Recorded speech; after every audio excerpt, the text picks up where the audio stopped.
Okay, today we're in Canoe Creek State Park, and we just parked where the education center is behind me, and we're on a trail.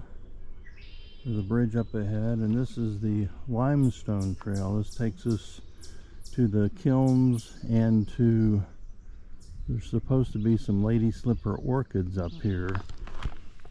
So we will head down the trail and see what we find. Alright, that's only a 2-minute walk from where I was, and I see the kilns ahead. And before that, there's a bunch of wildflowers here, and these are called Dame's Rocket. And if you don't know much about plant life or animal life, you can use an app called Seek with that leaf right there, and you can identify flowers. For example, this one right here is called Dame's Rocket, and next to it is another colorful, also it looks like a Dame's Rocket, but let's see what it is. Yes, that is a Dame's Rocket as well. And so the Seek app is very cool. It will identify birds and animals and human beings too. So we see the kilns up there, and I will pause this for a moment until we're there. Okay, here is a group of 4 lady slippers. And I'm told by Sveta the top of that allows insects to go inside to pollinate the flower.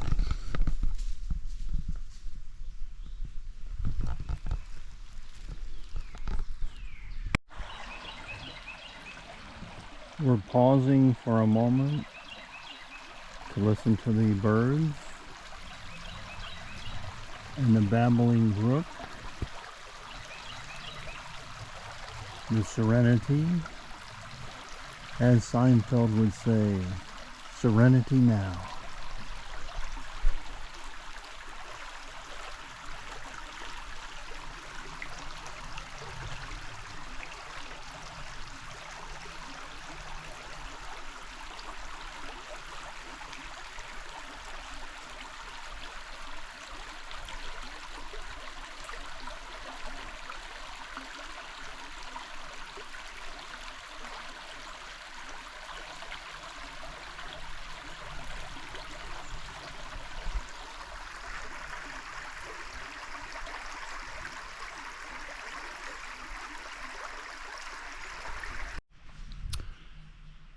Alright, now I'm standing on the top overlooking these limestone kilns here in Canoe Creek State Park. And from what I just read, they would mine limestone from the river right down below, where you can see that bridge is called Mary Ann's Creek, and there was limestone around that creek, and they would mine the rocks and bring them up here, and then they put them in the top of these vats. There would be fires burning underneath, and it would decompose the rocks or separate the lime from the stone, and the lime would fall down into the bottom on top of I think it was charcoal or coal, and they would collect and use that lime in the steel mills in Pittsburgh as a flux to clean out. It was a cleansing agent that would allow the iron to be purified into a better state. And it's interesting, we were just in West Virginia over the summer at the Trans-Allegheny Lunatic Asylum, which is it's now an abandoned mental hospital. I guess you figured that out from the name. It operated from the 1860s up until something like 1990. It was, yeah, that's right, because it was 130 years they operated. And that building was built out of limestone. And it's actually either the largest building in America built out of limestone or the largest in the world. I forget, I'll have to research that. But it was, they hired, I believe they said it was Irish, I think it was Irish stone workers to build that, and they had to cut out the stones, and they actually put a mark on each stone to indicate who had created and placed that stone so that they would get paid. But it's a very fascinating tour of the history of mental disease in America, mental illness. Quite in a lot of ways depressing and terrifying. They talked about the lobotomies that were done there. They talked about how over 130 years there were something like 30,000 people had died there. So they have tours, ghost tours and so forth. We didn't do that when we did the standard, I think it's the longest historic tour, maybe 90 minutes, 2 hours. You tour the first floor and the fourth floor and the grounds, and you learn a good history of that area.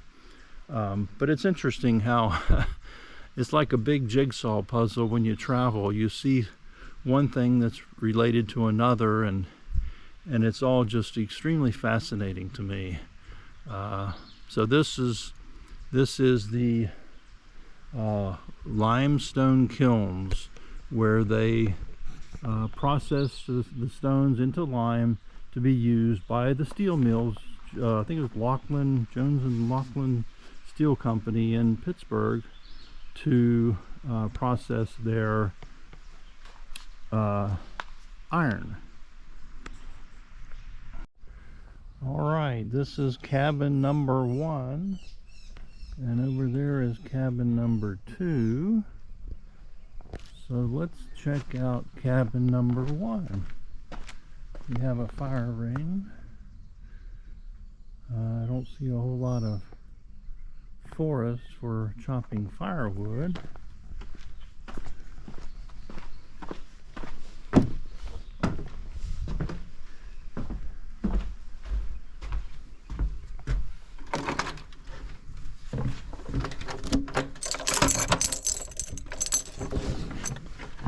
And let's check out the cabin.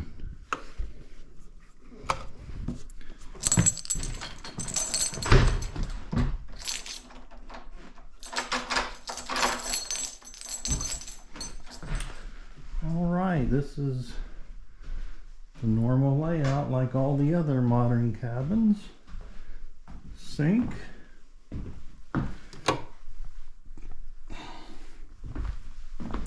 Stove, coffee maker. Uh-oh, no microwave. There's usually there's the microwave. And let's see what else we have here. We have some nice rustic furniture. And this is the shower. Somehow there's a light there. Of course, they're always very small showers. Bathroom. And this is one bedroom with a double bed.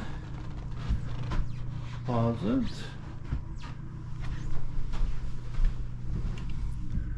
View.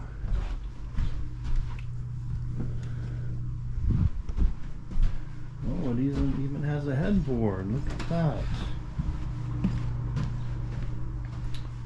And the second Bedroom is double bunks and extra storage.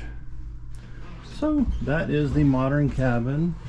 It does have, actually it does have air conditioning. These do have heating and air conditioning. So that's our digs for 3 nights. Okay, I'm collecting firewood for the fire pit. I grabbed a few small trees that had been laying here, chopped down for at least a couple years, and I noticed that it's all sitting in a pile of poison ivy everywhere with a lot of Virginia creeper, but this is the poison ivy. Poison ivy, poison ivy, poison ivy, poison ivy, poison ivy, all over. That's Virginia creeper there. And this is some kind of rose or strawberry, I'm not sure. This looks like ash here. This is mostly Virginia creeper, but there's poison ivy right there next to the creeper. Virginia creeper, poison ivy, poison ivy. I don't think I've ever seen so much in one little area. This is all poison ivy, poison ivy. And then down here, that's Virginia creeper.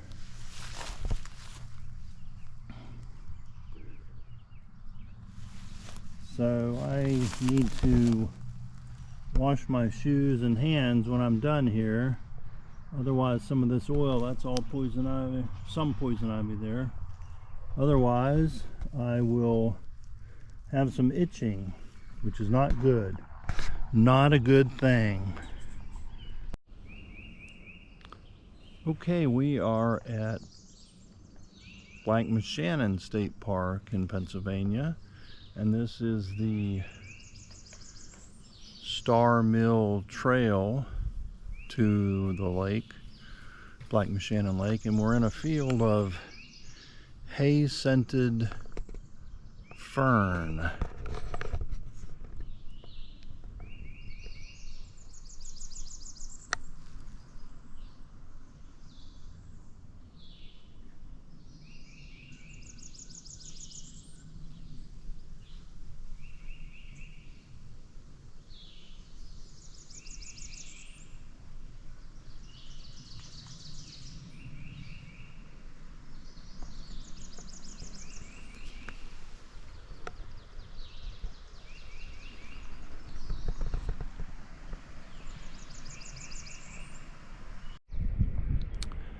Well, now I am at the Black Moshannon Lake, and you can see there behind me a beaver house, beaver mound. There's actually a Canada goose on top of it, or he was. And this is also a place we've been coming here for years, 15 years. It's only about 4 hours from Pittsburgh. We were here last year. We were collecting, you can hear frogs out there. There's a lot of bullfrogs and leopard frogs. We were here collecting blueberries in this area. There's high bush and low bush blueberries in the woods here. And there's some birds on a stump over there, probably cormorants. And here we see the beaver mound with a goose there. I don't know if he has a nest, she has a nest there or not, but she's enjoying oh, there's 2 of them there, 2 geese. And I believe this beaver mound is still in use. They have tours on a pontoon boat we took last year, and they talk, and they're talking.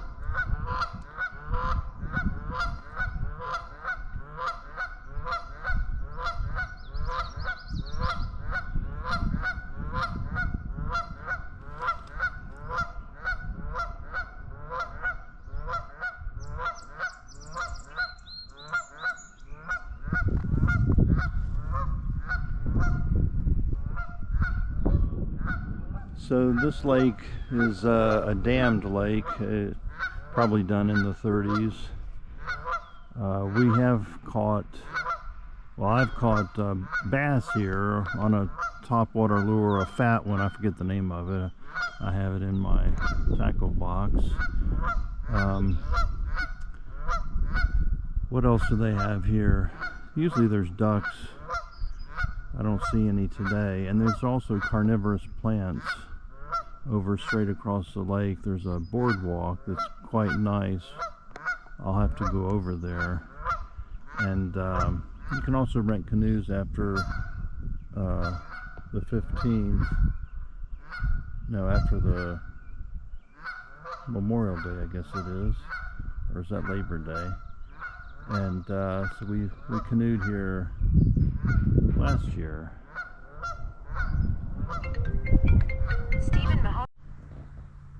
Okay, I'm back again and found some more pink lady's slipper orchids that are a little bit darker color. So here they are.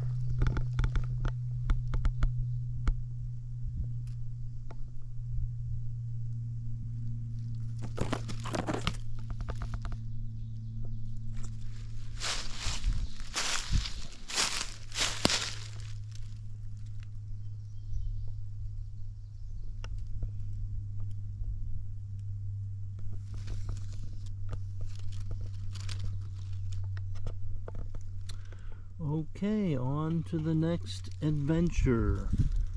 We're done with the lady slippers.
We're still on the boardwalk and we have information on the carnivorous plants. Pennsylvania is home to 3 insect-eating plants, and you'll find all 3 here. The pitcher plant lures insects with nectar. Insects slip and fall into the pitcher, where downward pointing hairs prevent escape from a deadly cocktail of rainwater and digestive juices. And then we have the sundew. Spoon-shaped leaves have tentacles, actually sticky hairs, tipped with drops of glue that glitter like dew. Insects fly in for dew and get stuck on hairs, which wrap around the insects to hold them tight during digestion.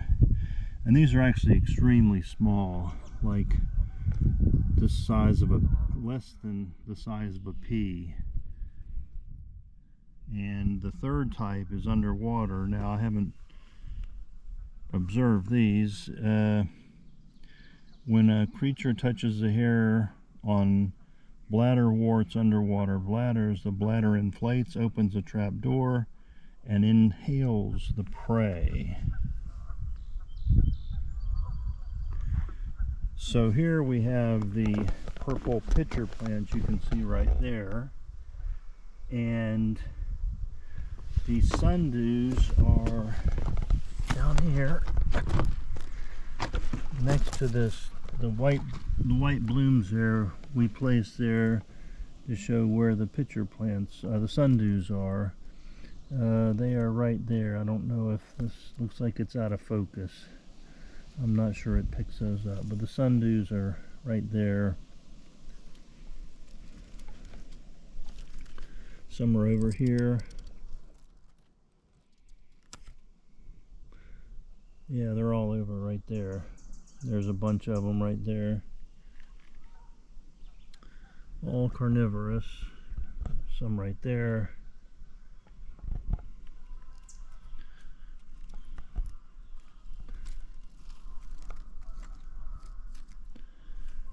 So those are the 2 of the 3 Pennsylvania carnivorous plants.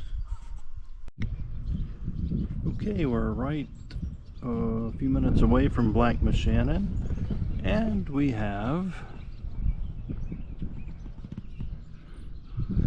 a field of buffalo.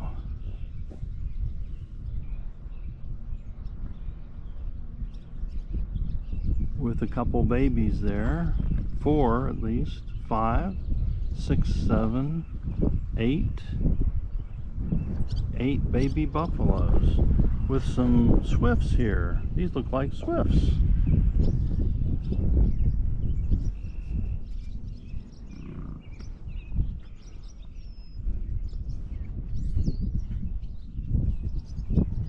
To hike up there because the one Okay, I'm in the education center at the Canoe Creek State Park, and this is a model of the kilns that we walked to the other day.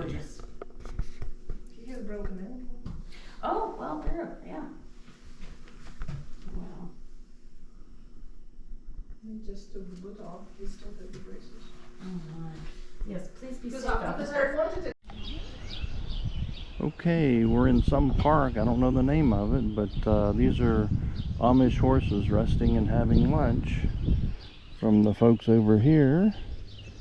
And we are going to go hiking in this park. I don't know the name of it. I'll figure it out. What do they have mean there?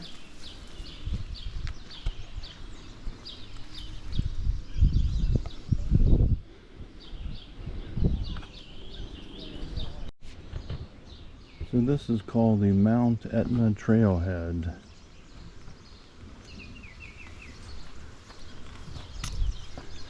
And there must be a lake nearby because the Amish behind me are going to go fishing.